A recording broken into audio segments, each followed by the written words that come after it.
বিসমিল্লাহির রহমানির রহিম। আসসালামু আলাইকুম ওয়া রাহমাতুল্লাহ।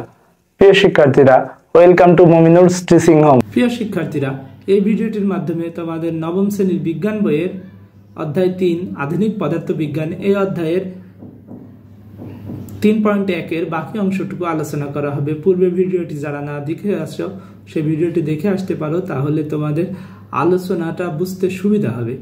চলে যাচ্ছি ভিডিওর মূল আলোচনায়।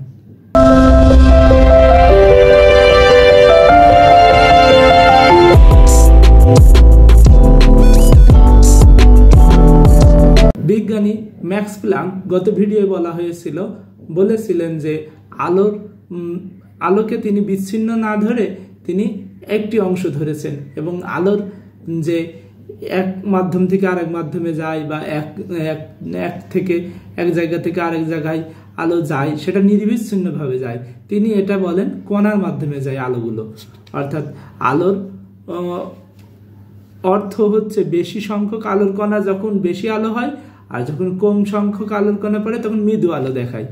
তখন চমৎকারভাবে একটি সূত্র দিয়ে উত্তপ্ত বস্তু হতে ছোট থেকে বড় সব তরঙ্গ দৈর্ঘ্যের আলোর জন্য শক্তির তীব্রতা ব্যাখ্যা করা সম্ভব হলো। অর্থাৎ এটা ম্যাক্স প্লাঙ্কের এই চিন্তার কারণে, ব্যতিক্রমী চিন্তার কারণে তা সম্ভব হয়েছে। সেই বিচ্ছিন্ন শক্তির কণাকে বলা হলো শক্তির কোয়ান্টা, এবং ধীরে ধীরে যে নতুন বিজ্ঞানের জন্ম হলো সেটা হচ্ছে কোয়ান্টাম মেকানিক্স। অর্থাৎ ম্যাক্স প্লাঙ্কের থেকেই এটা সূত্রপাত ঘটে। ম্যাক্স প্লাঙ্কের প্রতি শ্রদ্ধা জানিয়ে বিজ্ঞানীরা ক্ষুদ্রাতি ক্ষুদ্র জগতে বহুল ব্যবহৃত সবচেয়ে গুরুত্বপূর্ণ ধ্রুব রাশির নাম রেখেছেন প্লাঙ্ক ধ্রুবক। এর মান 6.634 × 10⁻34, যেটাকে এইচ দ্বারা প্রকাশ করা হয়, জুল পার জুল সেকেন্ড, এবং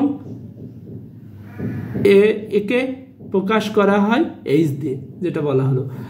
মানুষের চোখ যথেষ্ট সংবেদী। ধারণা করা হয় যদি মানুষের চোখ আরো 10 গুণ বেশি সংবেদী হতো, তাহলে আমরা খালি চোখেই আলোর বিচ্ছিন্ন শক্তির কোয়ান্টা দেখতে পেতাম।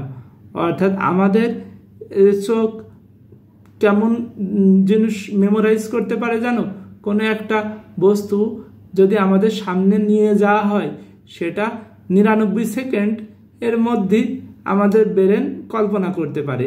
অর্থাৎ 1 সেকেন্ডে যদি আমাদের চোখের সামনে দিয়ে যদি একটা বস্তু নিয়ে যাওয়া হয়, এই বস্তুটা আমাদের ব্রেন কল্পনা করতে পারে 1 সেকেন্ডের 99 ভাগের মধ্যে। অর্থাৎ এই জিনিসটা কি গেল ব্রেন ধরে ফেলতে পারে।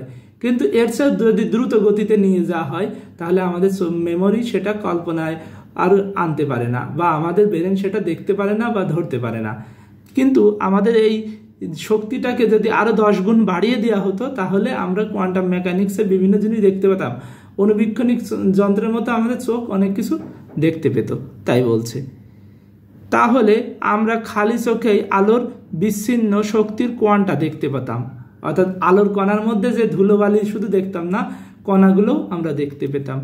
অর্থাৎ তুমি যদি অন্ধকারে ঘরে বসে থাকতে এবং খুব ধীরে ধীরে একটি নির্দিষ্ট তরঙ্গের আলোর তীব্রতা কমিয়ে আনা হতো, তাহলে তুমি এক সময় লক্ষ্য করতে যে আলো অবিচ্ছিন্নভাবে আসছে না।